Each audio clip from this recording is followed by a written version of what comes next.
এই দুনিয়ার ভিতরে বহু মানুষ বহু রকম অন্যায় করে, কত অন্যায় কাজে লিপ্ত হয়। শয়তানের ধোঁকায় বিরায় বহু মানুষ অন্যায় কাজে লিপ্ত হয়, অন্যায় করে। কিন্তু আল্লাহ কিন্তু এই মুহূর্তে কাউকে কিছু বলে না।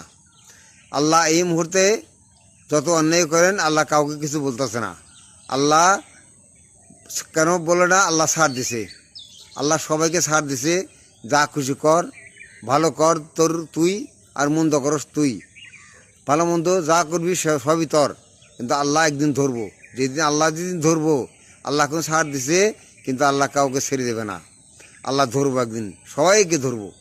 কে কী অন্যায় করছে, আমরা কে কী অন্যায় করছি, কে ভালো করছি, কে মন্দ করছি, সবাইকে আমার আল্লাহ ধরবো একদিন।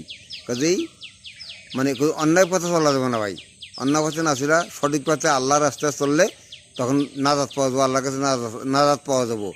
কাজে অন্যায় পথে যদি আমরা না চলি, আমরা তো সঠিক পথে চলি। আল্লাহ